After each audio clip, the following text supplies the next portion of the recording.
Nehemías 6, versículo 1.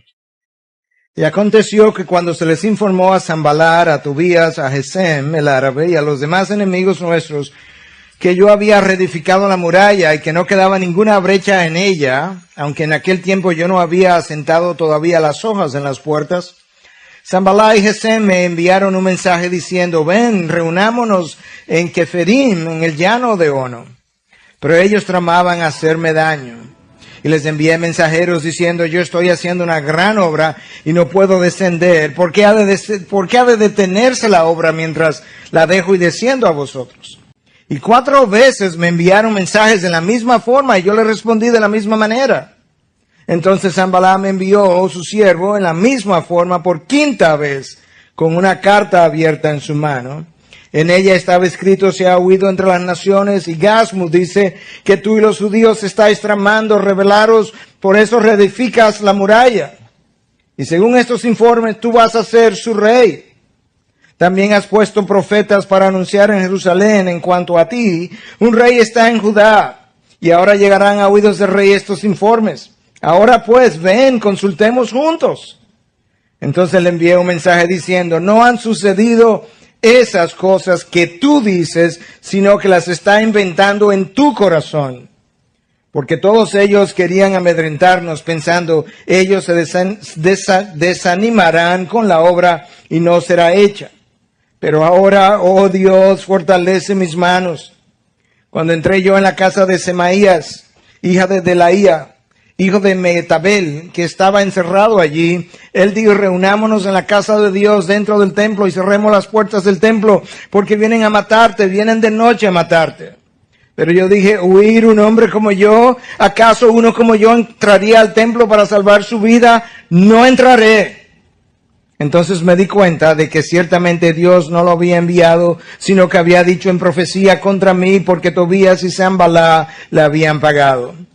Le pagaron por esta razón para que yo me atemorizara y obrara de esa manera y pecara, y ellos tuvieran un mal informe de mí y pudieran reprocharme. Acuérdate, Dios mío, de Tobías y de Sanballat conforme a estas obras suyas, también de la profetisa Noadías y de los demás profetas que estaban atemorizándome. La muralla fue terminada el 25 del mes de Elul en 52 días. Padre, gracias una vez más por tu palabra, por su inspiración, por su dirección, por su confirmación. Gracias por tu Espíritu que la inspiró, por tu Espíritu que la hace nueva y la renueva en nosotros cada día. Gracias por poner en nosotros el querer y el hacer. Quiero pedirte ahora que inspire a tu siervo a la predicación de tu palabra de una manera que pueda taladrar nuestros corazones, circuncidar nuestros oídos, doblegar nuestras voluntades. Permite, Dios, que salgamos de este lugar de una forma distinta como entramos. Que lo pedimos en el nombre poderoso de aquel que murió por los suyos. Amén. Amén. Yo creo que uno de los problemas del cristiano con frecuencia es que él no es tan persistente como su enemigo. Y una de las características de ese enemigo es que cuando él comienza a acosar a uno de los hijos de Dios, él se muestra persistente, recurrente, insistente, obstinado y tenaz. Y no importa si eso es Satanás en el desierto con Cristo tentándolo por 40 días, durante 40 días continuamente siendo persistente, recurrente, obstinado y tenaz, o si es alguien que está siendo usado por él de tal manera que me pueda hacer caer. Pero en cualquiera de los casos, uno de los problemas es que el Hijo de Dios con frecuencia no es tan persistente como el enemigo lo es en su ataque. Y la pregunta solamente es, ¿quién persistirá más tiempo? La palabra de Dios claramente nos dice resistir al diablo y él huirá de vosotros. Eso es exactamente lo que Cristo hizo por un tiempo. Solo necesita resistirle y llegará el tiempo en que él tendrá que huir. Pero si cedes, y lamentablemente esa es la historia de la mayoría de los hijos de Dios, ceden antes que el enemigo. Yo encuentro que el cristiano lamentablemente se cansa muy fácil. que él pierde su esperanza muy rápido y que él deja de confiar en Dios al doblar de cualquier esquina. Y eso es lo que tú no ves en la vida de Nehemías. Nuevamente tú tienes a Tobías, a Sanballat y a Gesem tramando contra él. Ellos habían tratado de hacer eso anteriormente. Ellos han tratado de parar este proyecto de construcción, no han podido, están frustrados. La frustración es precisamente que esta muralla ha continuado su avance a pesar de nuestra oposición. Y quizás no solamente estaban frustrados, sino que estaban amedrentados o inseguros, como hemos venido diciendo precisamente, pensando, el ladrón juzga por su condición, que si Nehemías está reconstruyendo esta muralla y está fortificando la ciudad, tiene que haber alguna intención en el corazón de Nehemías, quizás de hacerse él o convertirse él en el líder de la región, y todo eso está produciendo mucha irritación, un prurito, si tú quieres, en el corazón, en la mente de estos enemigos, y están una vez más oponiéndose a este proyecto. Y aconteció, dice el versículo 1, que cuando se les informó, ¿quién les informó? Ya veremos. A Sanballat, a Tobías, a Gesem el árabe y los demás enemigos nuestros, que yo había reedificado la muralla y que no quedaba ninguna brecha en ella, aunque en aquel tiempo yo no había asentado todavía las hojas de las puertas. Sanballat, Gesem y Gesem me enviaron un mensaje diciendo, ven, reunámonos en Kefirín, en el llano de Ono. Pero ellos tramaban hacerme daño. La invitación parece ingenua, inofensiva. Parece que es una invitación a conciliar, quizás, reunámonos. Ese nos, como que nos da la idea de que esta gente quería dar la impresión de poder aunar esfuerzos con Nehemías, o llegar a una cierta reconciliación. Sin embargo, Dios de alguna manera le hizo entender a Nehemías que el propósito era uno completamente distinto, era uno de hacerle daño. Y yo decía que si ciertamente nosotros hemos sido llamados a ser personas que pensamos bien del otro, y que somos personas que hemos sido llamadas a ser bien intencionadas, que no es menos cierto que Cristo nos dejó las siguientes palabras en Mateo 10:16, mirad, yo os envío como ovejas en medio de lobos, por tanto ser astutos como las serpientes e inocentes como las palomas. Y si hay algo que sale a relucir del liderazgo de Nehemías es su astucia, la habilidad para manejarse en medio de la opresión externa, de las injusticias sociales internas, de la división, del chisme, la calumnia, la mentira, la exageración, y navegar en esas aguas turbulentas sin que el barco se inunde, sin que sufra daño y poder salir airoso. No es fácil ser astuto y manso a la vez. La astucia va a requerir la sabiduría de Dios, y sabiduría no es lo mismo que inteligencia. La inteligencia puede conocer todas las opciones, es la sabiduría que conoce la opción a tomarse en cada caso en que se requiera una decisión, y la diferencia entre una y otra es monumental. Por otro lado, la astucia, si no va acompañada de humildad, puede causar mucho daño. De ahí que tú necesitas la astucia de la serpiente, la mansedumbre de la paloma, y esa es la combinación a la que Cristo nos llamó. Recordemos que los tiempos que Nehemías está viviendo son muy difíciles. Como decíamos en el capítulo anterior, vimos cómo él enfrentó a los nobles, a los poderosos, a los que tenían por la usura que estaban cometiendo. Cómo él los enfrentó también porque estaban esclavizando a sus propios hermanos. Y esta gente cedió, pero como vamos a ver al final del capítulo, ellos no quedaron necesariamente contentos con Nehemías. Esta gente comenzó a intercambiar cartas con Tobías, de tal manera que estos tiempos fueron difíciles. Presiones externas, usura, injusticia social, asociaciones de príncipes nobles con Tobías, el enemigo, de manera que ahora Nehemías está en el medio, como si fuera un sándwich entre sus hermanos judíos nobles que tienen relaciones con su enemigo Tobías del otro lado de la ecuación. Pero de la misma manera que llama la atención la persistencia de la oposición, a mí por lo menos me llama poderosamente la atención lo enfocado que Nehemías permanece A pesar de todas las distracciones que hemos venido viendo y que estamos comentando en el día de hoy. Fue imposible desviar a Nehemías. 4 invitaciones vinieron a reunirse, a conciliar, a hacer una reunión. Y 4 veces Nehemías le responde de la misma forma. Este hombre tenía su norte bien trazado, sabía lo que quería, sabía para dónde iba, sabía lo que tenía que hacer, y esa es la razón por la que una y otra vez ellos no fueron fructíferos en su esfuerzo de desviarlo. Él tenía clara su visión. Y visión es eso, singularidad de propósito. Y esa es la manera como el líder necesita pensar para conocer en qué dirección él debe ir. Todo el tiempo es la visión que te va a decir en qué dirección tú debes permanecer. Si no tienes una visión, con frecuencia vas a comprometer la dirección en la que vas. Vas a ser distraído, pero cuando tú tienes claro qué es lo que Dios te ha pedido que haga, entonces las distracciones del momento pueden ser dejadas a un lado, y eso es exactamente lo que Nehemías supo hacer en cada momento. Y la pregunta sería, ¿qué yo necesito hacer? ¿Qué necesito conocer para yo poder ser un Nehemías? Alguien que no se distrae fácilmente, alguien que no se desenfoca, alguien que tiene dirección clara de para dónde va. Yo creo que hay varias cosas que se requieren. En el primer lugar, tú necesitas una visión claramente definida. La visión, una vez más, es singularidad de propósito. Te dice qué hacer y te dice qué no hacer.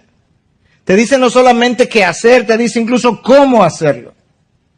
Y es precisamente cuando tú entiendes tu visión, es que tú puedes decir, eso no está dentro de mi visión. Estas reuniones no son parte de mi visión, porque mi visión es completar esta obra que hasta que no ocurra, mantendrá a la ciudad en estado vulnerable. Esta gente quizás quería una alianza como la habían establecido con los nobles. Nehemías tenía claro, eso no es parte de mi visión. Dios no me ha enviado a hacer alianzas con las naciones paganas, de tal manera que estas invitaciones no representaban para él una verdadera tentación. Tú eres tentado cuando tú tienes deseos por hacer cosas que hoy no estás haciendo y que la tentación te invita a explorarlas. Nehemías no fue tentado en esa dirección porque él sabía que eso no era parte de su visión, del plan de Dios. Pastor, pero yo ni siquiera sé cuál es mi visión de vida. Bueno, eso es posible. De hecho, es más que posible. Yo creo que es la realidad de la mayoría de la gente, aún del cristiano. Yo creo que hay 2 razones principales por las que esa realidad es así y no de otra manera. En primer lugar, tú tienes que emplear tiempo en reflexionar, no simplemente leer la Biblia, en reflexionar con Dios acerca de tu vida, de tal manera que tú puedas entender qué Él está tratando de comunicarte con relación a lo que Él quiere para ti. Y la mayoría de los cristianos, estoy hablando de cristianos porque el incrédulo no lo va a hacer, no pasa tiempo de reflexión con su Dios. Pero hay algo más, quizá todavía más importante. No hay manera que Dios quiera revelarme su visión cuando mi corazón aún no está preparado para recibirla. Moisés no recibe la visión de Dios hasta que Dios no trabajó en él por 40 años en el desierto. Abraham no recibe la visión de Dios hasta que Dios no preparó el corazón de Abraham para la gran visión. Y muchas veces parte del problema está en que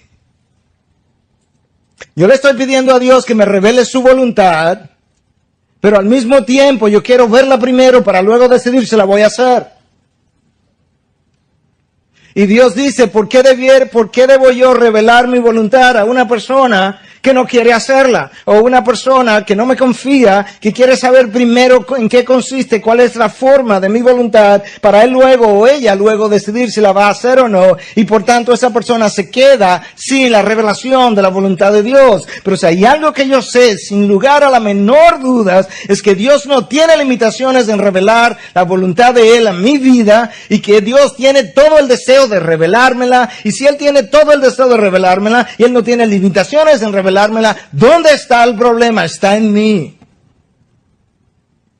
En un corazón que quiere verla primero y luego decidir si la hago o no la hago.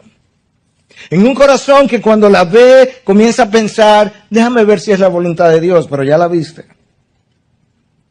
Y en esos casos Dios dice, lamentablemente te quedarás sin dirección entonces, porque esa no es la manera como se camina conmigo. Pero si quieres saber, conocer la voluntad de Dios y estás dispuesto a que Él prepare tu corazón, a mí no cabe la menor duda que en su tiempo Dios revelará lo que Él quiere que hagas. De manera clara, precisa. En segundo lugar, recuerda que la visión define lo que hacemos y lo que no hacemos. Y todo lo que no corresponde se queda a un lado. En el caso de Nehemías, como mencionaba, las alianzas no eran parte de esa voluntad. El parar la obra para él ir a conversar y a distraerse con estos enemigos de él que le estaban invitando a reunirse, no eran parte de la voluntad de Dios para con la vida de Nehemías. En tercer lugar, no podemos olvidar que la visión genera pasión. Y no solamente la visión genera pasión, sino que genera pasión con dirección. Porque una pasión, hay mucha gente con pasión, pero sin dirección. Y eso es una pasión disgregada y altamente ineficaz. Pero la visión genera la pasión, y la razón por la que eso es así es porque la visión es generada por Dios de manera tal que es Dios que está detrás de la visión. Hemos hablado tantas veces que Dios pone en nosotros tanto el querer como el hacer. La pregunta es, ¿cómo Dios hace eso? Y la respuesta es bien práctica, no es algo místico. Dios pone el querer en mí a través de la visión que Él baja a mi corazón, a mi mente. Y Dios pone el poder o el hacer en mí a través del Espíritu Santo que mora en mí una vez yo he creído. Dios pone el querer a través de su visión, pone el hacer a través del Espíritu de Dios que mora en nosotros. Y cuando tú comienzas a ver su visión, la primera vez te atemoriza, porque la visión de Dios siempre es mayor que lo que nosotros podemos hacer, porque viene de Dios. La visión que es manejable por mí, la visión que no me amedrenta, la visión que me mantiene cómodo, que me mantiene en mi zona de confort, no es una visión de Dios. La visión de Dios es como la que Moisés tuvo que emprender, liberar 2 millones de judíos, llevarlo al desierto donde no hay comida, donde no hay agua, con un solo bastón y liberarlo del imperio más poderoso que existía. Eso huele a Dios, luce a Dios, se parece a Dios. Y no hay nada que desafíe más al ser humano que los retos de emprender algo mayor que Él. Y así es la visión de Dios. En cuarto lugar, cuando tú persigues la visión de Dios, ya no puedes continuar haciendo las cosas a tu manera, ni la puedes continuar haciendo a la manera de otra. Nehemías tenía eso claro. No es a la manera de Nehemías que vamos a hacer, de Nehemías, de mí mismo, no es a mi manera, no es a la manera de Sanballat, no es cuando ellos quieran, no es con estas reuniones, es a la manera de Dios. Pero eso lo da la claridad de tu visión. Y en quinto y último lugar, la visión, el tener la visión clara te ayuda a enfrentar riesgos y las críticas. No hay manera de liderar sin ser criticado. De hecho, no hay manera de respirar sin ser criticado. Tú respiras y alguien piensa que tú estás respirando muy rápido, o el otro muy lento, el otro muy alto, hace ruido al respirar. Si tú vives, eres criticado. Pero cuando tú tienes clara tu visión, las críticas no te amedrentan, no te desalientan, porque tú sabes que son parte del camino. Los desafíos son parte del camino. Y yo creo que eso es una gran necesidad que nosotros necesitamos recordar, una gran realidad, yo diría. Y es que si no tengo clara la visión, en el momento en que las críticas comiencen a llegar, como yo quiero, si usted es como yo, a mí me gusta sentirme bien con los demás. Yo no sé si a usted le gusta sentirse mal, pero a mí no me gusta sentirme mal con los demás. Y por tanto, cuando las críticas comienzan a llegar, si tu visión no está clara, tú comienzas a acomodar las cosas y la dirección porque tú quieres sentirte bien con los demás. Y esa es la razón por la que la visión te ayuda a sobrepasar, a lidiar, a enfrentar los riesgos y las críticas. Y tenemos que verlo de esa manera, porque gran parte de los problemas que nosotros enfrentamos en la vida son simplemente problemas de perspectiva de vida. Y yo lo ilustraba de esta manera. Esta mañana tú comienzas a tener obstáculos en el camino, que es esta oposición, son estas críticas, todo esto que Nehemías está enfrentando, y tú comienzas a molestarte cuando en realidad Dios está usando la oposición y las críticas precisamente para formarte. Y eso es parte de su plan, y es parte de lo que Dios está haciendo. Si yo puedo verlo desde ese ángulo, las cosas van a comenzar a lucir de una manera distinta. Ahora nota hasta dónde es capaz el enemigo de llegar en su intento de hacerte caer. En el versículo 5 el texto continúa diciendo, Sanballat me envió un siervo, o mejor dicho, su siervo, en la misma forma, por quinta vez, con una carta abierta en su mano. Esta carta no viene cerrada, es para que todo el mundo se entere. Esto es parte de la estrategia. Escribamos algo, mandémoslo en una carta abierta de tal manera que el mismo mensajero se encargue de esparcir los rumores del contenido de la carta. En ella estaba escrito, se ha oído entre las naciones, y Gasmu dice que tú y los judíos estáis tramando rebelaros. Por eso reedificas la muralla, y según estos informes tú vas a ser su rey. También has puesto profetas para anunciar en Jerusalén en cuanto a ti, un rey está en Judá, y ahora llegarán a oídos del rey estos informes. Ahora pues ven, consultemos juntos. Estas son las últimas palabras, consultemos juntos. Es como que hay un deseo aparentemente genuino de conciliar, pero lo que hay realmente es una nueva estrategia de amedrentarlo de esta manera. Nehemías, prepárate. Se ha oído que tú estás tratando de hacerte rey. Imagínate cuando el rey Atarjerjes se entere. Cuando estos rumores lleguen a sus oídos. Cuando el rey sepa cuáles son tus verdaderos planes. Y en esta forma de hablar, en estos rumores falsos, él está tratando de socavar la seguridad del líder de Dios. De socavar sus emociones, de que él pueda amedrentarse a pesar de que él sabe que los rumores son falsos y pueda decir, no, vamos a negociar con Tobías, con Sanballat, porque imagínate que estos rumores falsos ciertamente se esparzan, pero mejor negociamos y si de esa manera podemos callar los rumores, aunque yo sé que son falsos, pero Nehemías no hace eso. Él no negocia la verdad, él no negocia con la mentira, él no negocia con aquellos que están dispuestos a comprometer la integridad. Él no es hombre de esa calaña, es otro tipo de hombre. Y las próximas palabras de Nehemías ante esta amenaza y esta carta abierta que llega hasta él, revelan su valentía y la fuente de su valentía. Déjame leértela.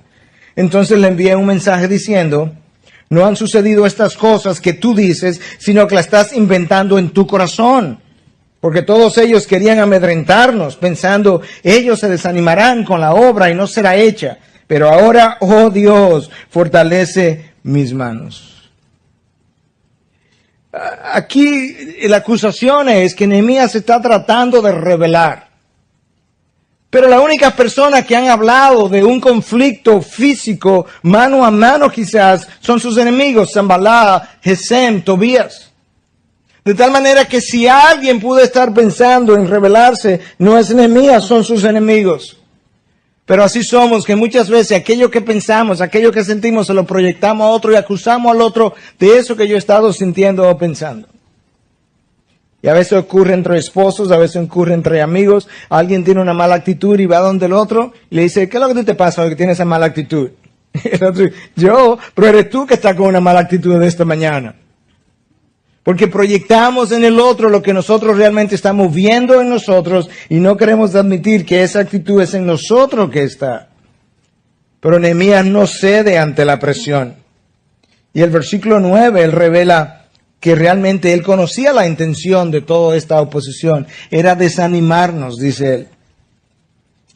Y sin embargo, durante todo ese tiempo, Nehemías continuó trabajando con todo su equipo.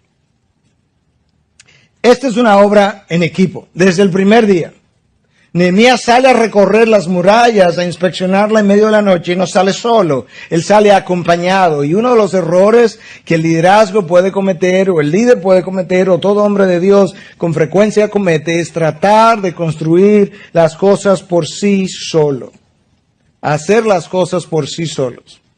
Y nosotros podemos hacer las cosas por sí solo, por nosotros solamente, de dos maneras. o no consultando con Dios, o no consultando con mis hermanos que pueden ayudarme y darme visión, fortalecerme, guiarme, darme consejo. Y lamentablemente uno de los mayores problemas y uno de los mayores obstáculos del individuo es precisamente eso, su tentación a querer solucionar sus conflictos solo. Yo puedo, yo resuelvo, yo hago. Y luego cuando no funciona, tengo que orar, ¿verdad? No he podido, no he estado orando. Nehemías no hace eso. Nehemías desde el principio no solamente encuentra la compañía de hombres que iban a trabajar con él, sino que cada vez que él tiene una dificultad, él no enfrenta su dificultad solo, él va donde Dios y en este caso él hace una oración y dice, oh Dios, fortalece mis manos. Nehemías ni comete el error de trabajar solo, ni comete el error de obrar sin orar. Uno de los mayores obstáculos nueva vez del hombre de Dios es querer obrar sin antes haber orado, porque es en la oración donde él obtiene la perspectiva de Dios. Y Nehemías conoce la oposición, conoce la crítica, conoce la mentira, conoce la calumnia, conoce las exageraciones. Y sin embargo, su única oración en este momento es, oh Dios, fortalece mis manos. Es increíble la ausencia de quejas en las conversaciones y en las oraciones de Nehemías, a pesar de que las dificultades eran muchas, de que los desafíos eran muy grandes y de que la oposición era implacable. ¿Escuchaste eso? Es altamente impresionante para mí, al estudiar la vida de Nehemías, fijarme en sus conversaciones, fijarme en sus oraciones, la ausencia de quejas, a pesar de la enormidad del número de las dificultades, a pesar del tamaño de los desafíos y a pesar de que su oposición era implacable. Y la razón es muy sencilla. Un verdadero líder, hombre de Dios, no se queja ante los desafíos que se presentan, sino que más bien lo enfrenta y lo conquista. Eso es lo que Nehemías hace.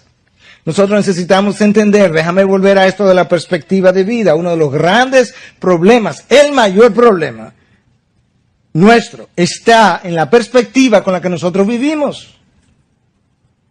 Toda esta oposición, toda esta dificultad, todos estos problemas hubiesen sido suficientes para que cualquiera pudiera pegar el grito al cielo y vivir con una queja continua. Y sin embargo, tú no escuchas eso de un Nehemías, tú no escuchas eso de un Pablo, tú no escuchas eso de un Moisés. Y la razón es muy sencilla, es perspectiva de vida. Ellos llegaron a entender algo que tú y yo debemos entender también. Los obstáculos son parte de mi entrenamiento. ¿Tú no has visto cómo entrenan los corredores de carreras con obstáculos? Cómo al principio los obstáculos tienen una altura y luego le van subiendo la altura y luego la próxima altura y luego la próxima altura y los obstáculos son parte del entrenamiento. Tú comienzas a correr la vida cristiana con Dios y Dios comienza a ponerte obstáculos de una altura y luego de otra altura y luego de otra altura y luego tú vas donde Dios y te quejas y Dios dice, te estoy entrenando. ¿Cuál es tu problema? Tú no sabes la visión que tengo para ti en 6 meses, en 1 año. Tú no sabes lo que tú tienes que hacer porque te lo voy a dar como visión en un futuro y este es tu entrenamiento para ese futuro. Y ahora tú tienes 2 perspectivas de vida totalmente diferentes. Una produce queja y la otra produce actitud de gratitud. No hay lugar para el Hijo de Dios para quejarse. Pastor, pero yo le he oído quejándose. Eso no invalida lo que yo acabo de hacer. No hay lugar para que el pastor se queje. Tú no encuentras eso en la vida de Jesucristo. Tú no encuentras eso en la vida de Pablo, si tú no quieres hablar de Jesucristo, porque fue Dios. Imagínate, ¿quién se compara con Dios? No, ellos entendieron algo que tú y yo no entendemos. No se trata de mí. Se trata del plan de Dios, de su causa. Y en segundo lugar, en tercer lugar, todos mis obstáculos han sido fríamente calculados por mi Dios como parte de mi entrenamiento, de la creación de su imagen en mí, del fortalecimiento de mi fe, de mi confianza en Él, la formación de mi humildad, el quebrantamiento de mi orgullo, de mi egocentrismo, el quebrantamiento de mi voluntad, el ablandar mi corazón. He estado duro como una roca, como una piedra. Todo eso ha sido parte de este entrenamiento. Y tú encuentras a Nehemías entonces, que en medio de la oposición, lo único que él dice, Señor, oh Dios, fortalece mis manos. Y esa oración fue oída, esa oración cortita. Ese es el llamado, orad sin cesar, todo el tiempo, no te detengas, preséntale tus necesidades a Dios. Y esa oración fue tan oída como cualquier otra oración más larga que esa. Y aquí tú tienes un modelo. Y si hay algo que nosotros vemos en esta vida también de Nehemías, es como una y otra vez, en medio de los conflictos, que son de forma recurrente, Nehemías permanece enfocado sin saber si él iba a poder continuar o iba a poder terminar la obra de construcción. Y la razón es una.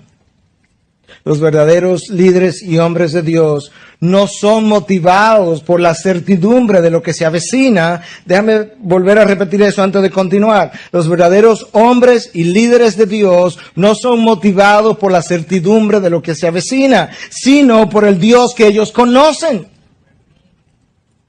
¿Cuál fue la certidumbre que Abraham tuvo en el momento que Dios le promete una descendencia? ¿Qué certidumbre tenía Abraham de que a la edad de 100 años y Sara de 90 ellos realmente iban a poder tener un hijo? La única certidumbre fue la palabra que Dios le había dado. ¿Qué certidumbre tenía Noé de que ciertamente iba a llover cuando él nunca había visto la lluvia, cuando estaba construyendo un arca a 500 kilómetros de distancia del cuerpo de agua más cercano? ¿Qué certidumbre tenía Noé de que así iba a ocurrir? La palabra que Dios le había dado. ¿Qué certidumbre tuvo Moisés de que él iba a poder con un bastón liberar a 2 millones de judíos de la esclavitud del imperio de Egipto? La palabra que Dios le había dado. Y como Dios ha engrandecido su palabra y su nombre por encima de todo, dice el Salmo 138, no hay nada ni mejor garantía para tu vida que la palabra de Dios. Mucha gente quiere señales para tener confirmación, pero Dios nos dijo, el cielo y la tierra pasarán, pero mis señales no pasarán. No, Él dijo, el cielo y la tierra pasarán, pero mi palabra no pasará. Ahí está la garantía de lo que Él nos ofrece. Es su palabra, es su palabra, es su palabra. Y su palabra no es suficiente. Pero para ver el cumplimiento de la palabra de Dios, yo necesito tomarme el riesgo que Dios quiere que yo me tome basado exclusivamente en su palabra. Para yo ver el cumplimiento de la palabra de Dios, yo tengo que tomarme el riesgo que Dios quiere que yo me tome exclusivamente basado en su palabra. Lamentablemente mucha gente no ha visto el mar abrirse porque ha preferido la esclavitud del Egipto que ellos conocen. Si tú quieres ver el mar abrirse, tú tienes que salir del Egipto en el que tú has vivido. Y el único obstáculo entre la promesa que Dios hace y el cumplimiento de la promesa es la desobediencia del hombre. El único obstáculo entre la promesa que Él te ha hecho y su cumplimiento es la desobediencia del hombre. La vida de Moisés está ahí para ilustrarlo. El único obstáculo para entrar a la tierra prometida fue su desobediencia. El resto del pueblo que estaba vivo al final de los 40 años pudo entrar. El texto continúa, versículo 10. Cuando entré yo en casa de Semaías, hijo de Delaía, hijo de Mehetabel, que estaba encerrado allí, él dijo, reunámonos en la casa de Dios dentro del templo y cerremos las puertas del templo. Porque vienen a matarte, vienen de noche a matarte. Pero yo dije, ¿huir un hombre como yo? ¿Acaso uno como yo entraría en el templo para salvar la vida? No entraré. Entonces me di cuenta de que ciertamente Dios no lo había enviado, sino que había dicho su profecía contra mí porque Tobías y Sanballat le habían pagado. Le pagaron por esta razón para que yo me atemorizara y obrara de esa manera. y pecara, y ellos tuvieran un mal informe de mí y pudieran reprocharme. Este texto nos ayuda a entender algo que ya hemos dicho. No todo el mundo que viene en nombre de Dios es de Dios. De hecho, este texto nos ayuda a ver algo más, y es que frecuentemente mis tentaciones vienen envueltas en un papel de piedad. Nehemías, te vienen a matar. Yo estoy interesado en tu vida. Ah, no me digas. Sí. Vamos a escondernos. Yo voy contigo. ¿A dónde? En el templo. Suena piadoso. Y Nehemías dice, cuando lo escuchó en un momento dado, él dice, entonces me di cuenta que esto no venía de Dios. Se le prendió una luz a Nehemías. ¿Y cómo Nehemías entiende que eso no puede venir de Dios? Nehemías, viene a matarte esta noche, ¿ok? Debes protegerte, ¿ok? ¿Dónde? En el templo. ¡Pup! Esto no es de Dios. ¿Por qué? Porque Nehemías es gobernador, pero no es sacerdote. Él no tiene el derecho de entrar al templo.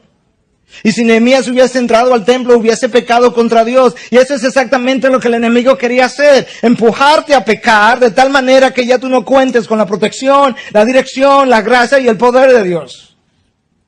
En su estrategia de librar la batalla contra ti, frecuentemente quiere empujarte a que tú peques, de tal manera que una vez tú hayas pecado, ya tú no cuentas con el favor de Dios. Y eso es lo que quería, que Nehemías pudiera entrar al templo, hubiese pecado y le hubiese pasado exactamente lo que le pasó a Saúl cuando Dios lo desechó en un día por haber hecho algo cuando él no era sacerdote. Y Nehemías dice, esto no puede haber venido de Dios. El enemigo primero te empuja a pecar y luego que tú pecas, entonces te hace oposición para que no te arrepientas, porque él te tendrá en el mejor lugar donde él te puede tener, en pecado sin arrepentimiento. Primero te empuja y luego te hace la oposición para que no regreses. Pero Nehemías dice, yo entendí, nota el entonces, estos entonces son importantes. Entonces me di cuenta que ciertamente no lo había enviado Dios. Yo les decía hace un mensaje atrás o dos, no recuerdo ahora, tenemos que recordar que mucho de lo que yo oigo no viene de Dios, viene de mi carne o viene de otros que también Dios no necesariamente ha enviado. A esta gente le habían pagado para que lo enviara a esconderse en el templo. Y Nehemías responde de una manera como él sabía responder, con valentía. Pero déjame recordarte una vez más. Las tentaciones, tus tentaciones, con frecuencia vienen envueltos en papel de piedad. Satanás viene a Cristo y ¿qué le dice? Escrito está, escrito está. Tú eres el Hijo, es tu Padre que lo ha dicho, es tu Padre que lo ha escrito. Bien piadoso eso. Porque las tentaciones frecuentemente es así como vienen. Y nosotros las compramos por la apariencia de piedad que tienen. Pero cuando confías en su palabra, como hemos estado hablando, entonces la palabra te ayudará a discernir lo que es de Dios y lo que no proviene de Dios. Cuando Nehemías responde con valor, con valentía. Dice, un hombre como yo se va a esconder. No me voy a esconder. Si tengo que morir, yo muero. Eso es en esencia lo que él está tratando de decir. Y luego revela algo que era muy típico de él y típico de David.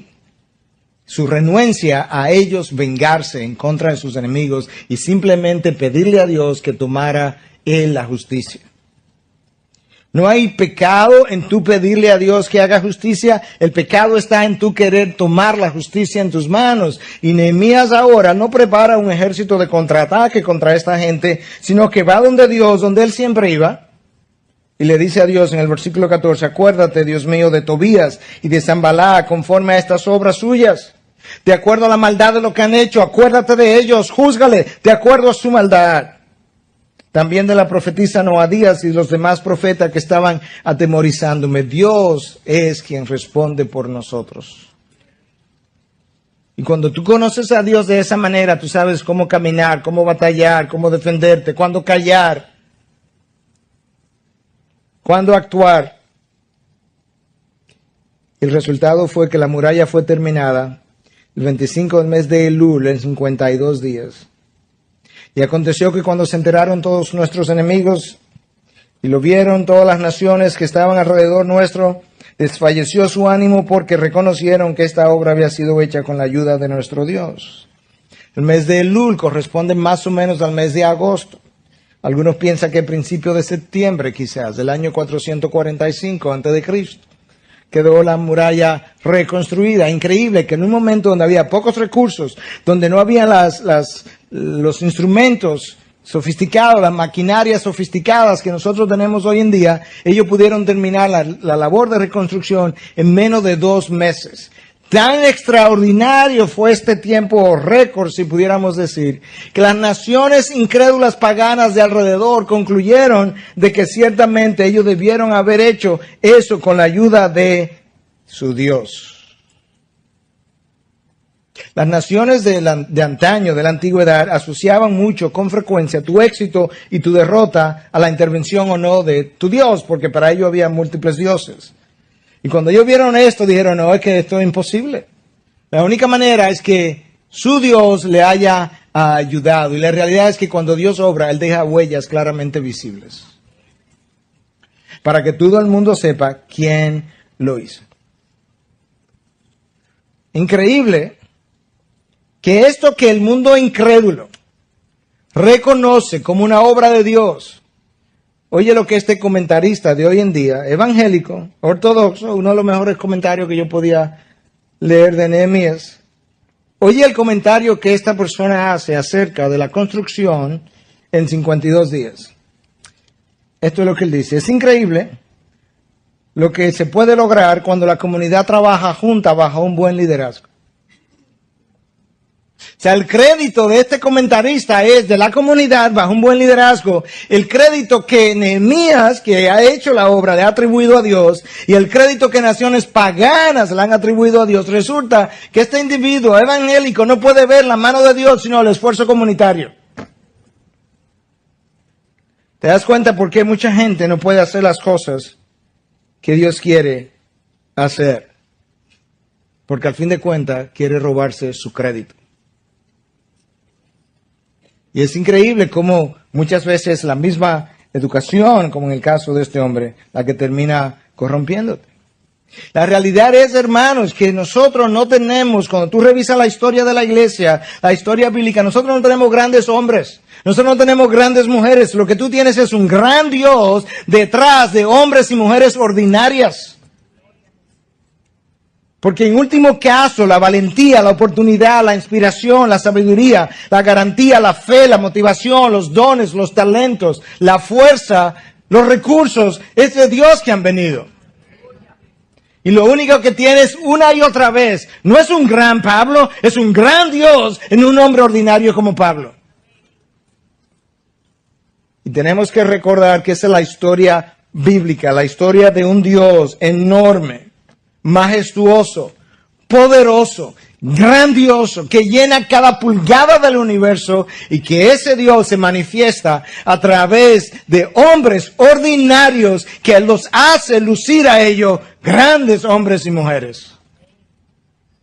Por eso es el Dios que ellos tienen detrás. Y cuando se alejan de su Dios, se empequeñece el hombre.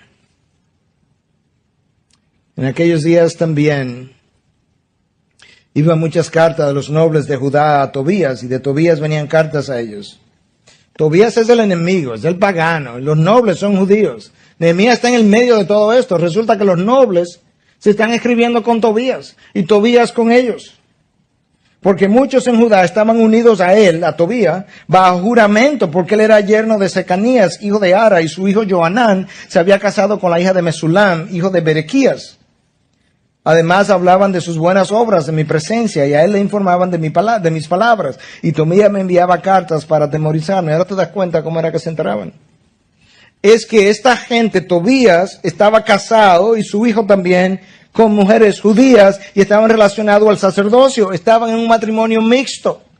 ¿Cómo tú crees que le cayó la denuncia de Esdras unos meses atrás, unos años atrás, de estos matrimonios mixtos, del cual tú tienes uno, Tobías, y tu hijo también?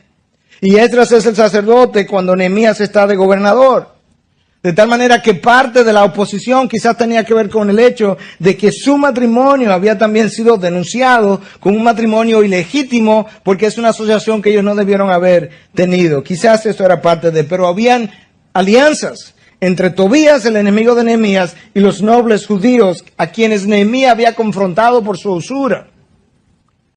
De manera que poder navegar en medio de esas aguas turbulentas no fue fácil, y ellos quizás querían que Nehemías estableciera una alianza similar, y Nehemías se niega porque Nehemías sabe que parte de su visión no incluye alianzas con naciones paganas. Isaías 31 ya lo había dicho: ay de los hijos rebeldes, declara el Señor, que ejecutan planes, pero no los míos, y hacen alianza, pero no según mi espíritu, para añadir pecado sobre pecado. No importa si tu alianza es en el mundo de los negocios, si tu alianza es en el mundo personal, si tu alianza es en el mundo de lo que es tu relación con Dios. Hay alianzas que lo único que te hacen es servirte para añadir pecado sobre pecado.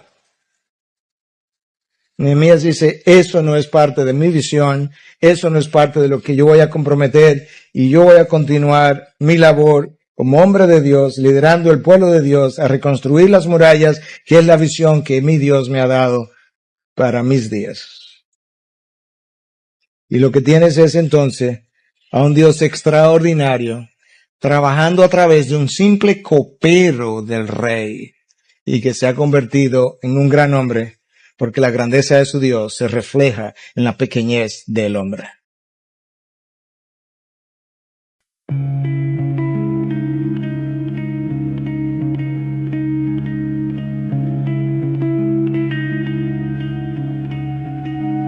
I drew a map on a coffee-stained sheet of all the places I forgot to meet, myself at doorways I never found, where silence is the only sound.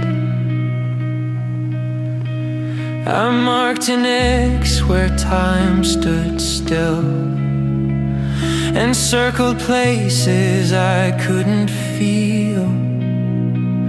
The roads were crooked, lined with light, but none of them turned out quite right. So many paths with no goodbye. So many days passed me by. These are maps for the lost days, etched in fog and sideways rain.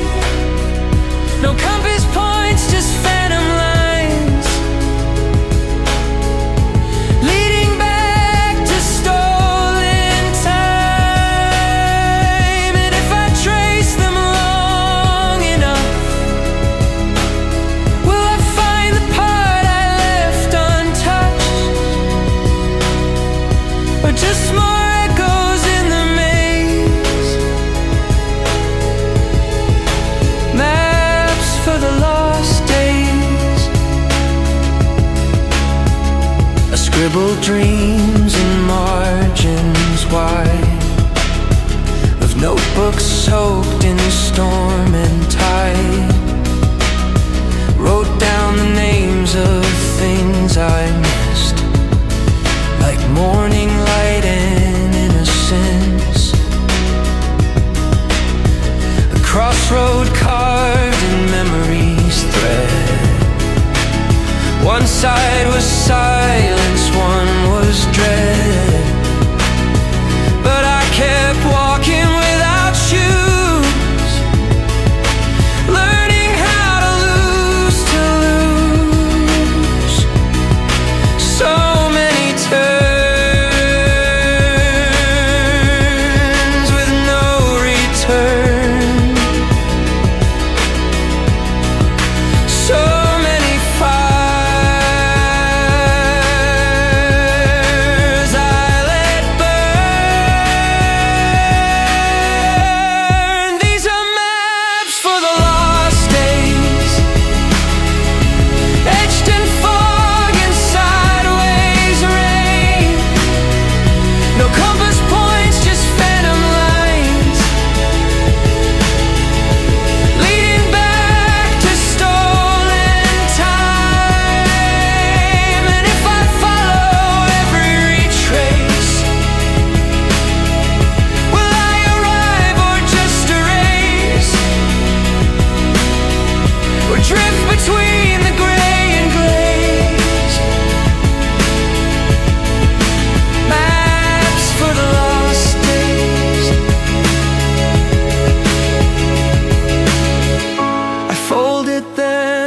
to paper boats. Let rivers carry all my notes. And though the ink begins to run, the journey's end is not undone. These are maps for the